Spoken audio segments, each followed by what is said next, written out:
नमस्कार, मैं अधिवक्ता राजीव कुमार नेगी आप लोगों के समक्ष बेल के बारे में विशेष पॉइंट्स डिस्कस करने जा रहा हूँ। जब कोई व्यक्ति एग्रीव्ड होता है या उसके साथ मार पिटाई किया गया होता है, उसके घर में चोरी हुआ होता है और उसके साथ हीनियस ऑफेंस जैसे रेप, मर्डर, डकैती इत्यादि हुआ होता है, तो ऐसे में जो एग्रीव्ड पर्सन होता है वो पुलिस थाने में जाके कंप्लेंट दर्ज करता है अगेंस्ट एक्यूज्ड। तो ऐसे में पुलिस इन्वेस्टिगेशन दौरान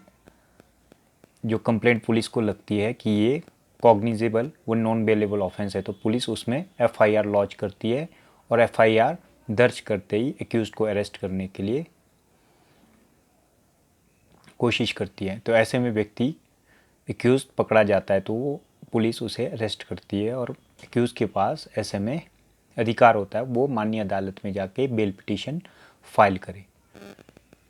ऐसे में एक्यूज विशेष धाराओं में बेल पिटीशन फाइल करता है। आफ्टर अरेस्ट जो बेल पिटीशन फाइल होती है उसमें 437 और 439 में बेल पिटीशन फाइल होता है। जो 437 जो बेल पिटीशन फाइल होती है वो माननीय चीफ जुडिशियल मजिस्ट्रेट के पास फाइल होती है और 439 में जो बेल पिटीशन फाइल होती है वो माननीय सेशन जज वो हाई कोर्ट में फाइल होती है। 437 में व्यक्ति कब बेल पिटीशन फाइल कर सकता है? जब व्यक्ति को लगता है कि मैं नॉन बेलेबल ऑफेंस में अरेस्ट हूँ, तो ऐसे में 437 में व्यक्ति पिटीशन फाइल करता है चीफ जुडिशियल मजिस्ट्रेट व मजिस्ट्रेट के पास। तो ऐसे में मजिस्ट्रेट को लगता है कि व्यक्ति 437 में इसे बेल दिया जाना है नहीं दिया जाना है, वो कंसीडर करता है उसकी कंडीशंस एंड एक्ट और प्रीवियस यानी कि ऑफेंसेस के बेस पर। लेकिन जब व्यक्ति हीनियस क्राइम जैसे मर्डर व इम्प्रिजनमेंट फॉर लाइफ ऐसे केसेस में 437 में बेल ग्रांट नहीं किया जाता है और किसी व्यक्ति ने अपने जीवन में ड्यूरिंग नॉन कॉग्निजेबल ऑफेंस जो अभी उन्होंने किया है उसके दौरान लाइफ टाइम में उन्होंने प्रीवियसली हीनियस ऑफेंस में उसको अपराधी घोषित किया गया हो और उसे 2 बार यानी कि कॉग्निजेबल जो ऑफेंस होता है उसमें कन्विक्शन हुई हो, तो ऐसे में उसको बेल ग्रांट नहीं करती है ऑनरेबल कोर्ट। लेकिन जो 437 में उसमें विशेष प्रोविज़न है, उसमें व्यक्ति को किस किस सेक्शन में यानी कि बेल ग्रांट किया जाता है, या तो वो 7 year up to 3 to 7 year का जो ऑफेंस होता है उसमें यानी कि बेल ग्रांट किया जाता है। और वो बेल ग्रांट किस बेसिस पर करता है? पहली बात तो माननीय अदालत को लगता है कि ये टेम्परिंग नहीं करेगा प्रोसिक्यूशन विटनेसेस को और ये फ्ली नहीं होगा, जैसे ही उसको बेल ग्रांट होता है तो ये यहाँ से भाग ना जाए। और तीसरी बात माननीय अदालत को लगता है ये किसी को धमकाएगा नहीं, डराएगा नहीं और विटनेसेस को भी नहीं धमकाएगा और साथ में कोई ऐसा एक्टिविटी ना करे जिससे यानी कि पुलिस इन्वेस्टिगेशन में बाधा पहुंचे और जो एविडेंसेस है उसको डिस्ट्रॉय ना करें। इन चीज़ों को देख के माननीय अदालत एक्यूज को बेल ग्रांट करता है। लेकिन अदालत को लगता है कि ये जो इसके ऊपर यानी कि जो कंडीशंस लगाए जा रहे हैं वो उसको फुलफ़िल नहीं कर सकता है या नहीं करेगा। माननीय अदालत को लगता है कि इसके प्रीवियस कन्विक्शन है और पहले भी ये ऐसे अपराध कर चुका है और हैबिचुअल ऑफेंडर है और रिपीट कर सकता है ऐसे यानी कि अपराध को, इसे बेल दे तो ऐसे में माननीय अदालत एक्यूज का बेल को रिजेक्ट भी कर सकता है। तो इस बेसिस पर यानी कि व्यक्ति 437 में जो टर्म एंड कंडीशन माननीय अदालत इम्पोज करती है उसे फॉलो करना पड़ता है। यदि वो टर्म एंड कंडीशन माननीय अदालत एक्यूज पर जो इम्पोज करता है उसे फॉलो ना करे तो माननीय अदालत कभी भी बेल को रद्द कर सकता है। और यदि प्रोसिक्यूशन को भी लगता है कि ये जो एक्यूज जिसको बेल ग्रांट किया गया है ये विटनेसेस को टेम्पर कर रहा है ड्यूरिंग द एविडेंस स्टेजेस में और विटनेसेस को डरा रहा धमका रहा है और टेम्परिंग कर रहा है एविडेंसेस के साथ, तो अदालत में एप्लीकेशन फाइल कर सकता है कैंसलेशन ऑफ बेल। तो ऐसे में माननीय अदालत एक्यूज का यानी कि बेल भी कैंसिल कर सकता है। अब हम 439 की बात करते हैं। 439 जो बेल पिटीशन फाइल होता है वो माननीय सेशन जज में व हाई कोर्ट में फाइल होती है। 439 जो बेल फाइल होता है उसमें विशेषकर जैसे मर्डर केसेस होते हैं, रेप केसेस होते हैं, स्पेशली हीनियस क्राइम, उसमें यानी कि 439 में बेल पिटीशन फाइल किया जा सकता है, जो trial by district and session जज, जो ऐसे यानी कि क्रिमिनल केसेस जिसकी यानी कि ट्रायल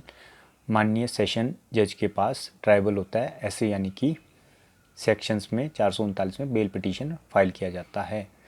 और इसमें भी माननीय अदालत को लगता है कि एक्यूज़ यानी कि विटनेसेस को टेम्परिंग कर सकता है और प्रीवियस इसके कन्विक्शन रेट्स है, और ये विटनेसेस को धमका सकता है और डिस्प्यूट कर सकता है और पुलिस इन्वेस्टिगेशन में बाधा पहुंचा सकता है और डिस्ट्रॉय कर सकता है एविडेंसेस को। तो ऐसे में माननीय अदालत एक्यूज़ का बेल को रिजेक्ट भी कर सकते हैं। और दूसरी बात, जब माननीय अदालत को लगता है कि ये व्यक्ति यानी कि रेगुलर कोर्स ऑफ यानी कि पुलिस इन्वेस्टिगेशन में कोऑपरेट करेगा और इसके खिलाफ़ प्रीवियस कोई ऐसी कन्विक्शन नहीं है और ऐसी फ्ली होने की कोई चांसेस नहीं है और लोकल रेजिडेंट है, तो माननीय अदालत को on the fact and circumstances के बेस में यानी कि लगता है ये जेन्युइन है और बहुत सीवियर यानी कि ऑफेंसेस नहीं है। तो ऐसे माननीय अदालत को यदि प्रॉपर एक्यूज़ के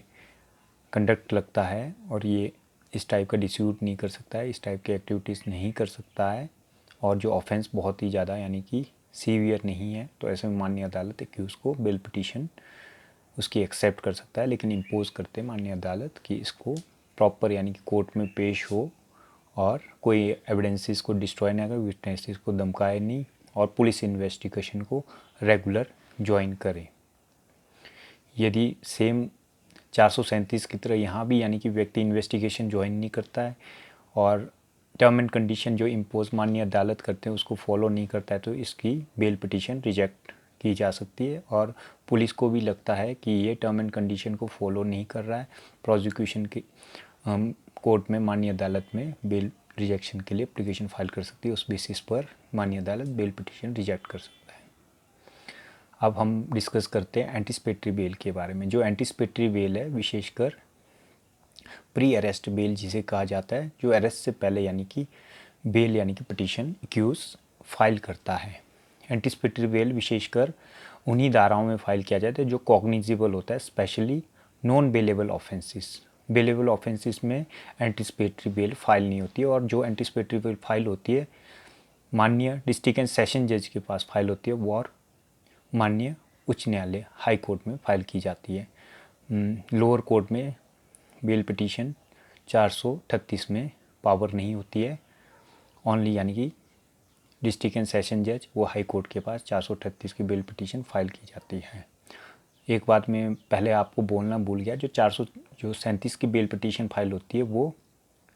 चीफ जुडिशियल मजिस्ट्रेट जो है लोअर कोर्ट में यानी कि पेश होती है, जो सेशन वो हाई कोर्ट से नीचे रैंक के होते हैं।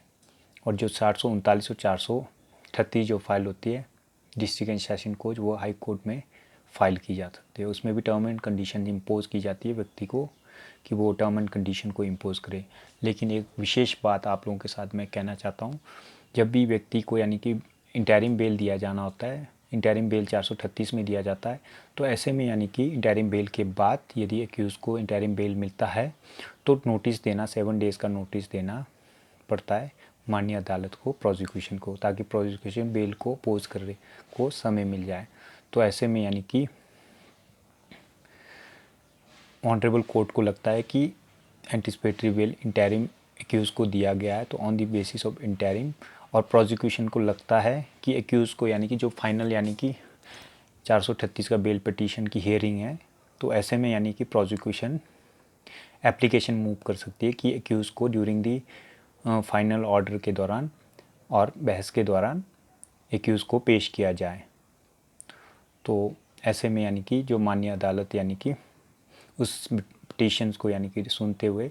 तो डायरेक्ट कर सकती है माननीय अदालत एक्यूज़ को कि आप कोर्ट में पेश हो जाए। तो ऐसे में यदि माननीय अदालत बेल एंटिसिपेटरी बेल ग्रांट करती है तो वो एक्यूज यानी कि एंटिसिपेटरी बेल जो इंटरिम जो एंटिसिपेटरी बेल दिया जाता है एक्यूज को इस कंडीशन पर दिया जाता है वो पुलिस इन्वेस्टिगेशन को ज्वाइन करे, पुलिस को प्रॉपर कोऑपरेट करे और जब पुलिस यानी कि उसको थाने पे बुलाए कोई भी यानी कि इन्वेस्टिगेशन के दौरान वो पुलिस की बात को माने। यदि पुलिस की बातों को मानने से मना करता है, वो इन्वेस्टिगेशन में कोऑपरेट नहीं करता है, तो माननीय अदालत एंटिसिपेटरी बेल को रिजेक्ट करता है। तो ऐसे में एक्यूज को बहुत प्रिकॉशियस रहना पड़ता है during the anticipatory interim bell के जो इंटरिम उनको बेल मिली होती है प्रॉपर यानी इन्वेस्टिगेशन में ज्वाइन करना बहुत ही ज़्यादा ज़रूरी होती है, उसमें केयरलेसनेस नहीं रखना चाहिए। तो जो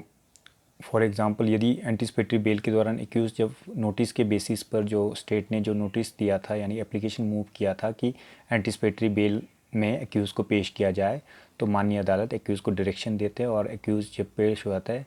खुदा न खास्ता यानी कि एंटिसिपेटरी बेल रिजेक्ट हो जाती है, ऐसे में पुलिस के पास वो इन्वेस्टिगेशन ऑफिसर के पास पावर है कि एक्यूज़ को विदाउट वारंट अरेस्ट कर सकते हैं। जैसे ही उसकी बेल रिजेक्ट होती है कोर्ट से जैसे ही बाहर जाते हैं तो पुलिस यानी कि अरेस्ट कर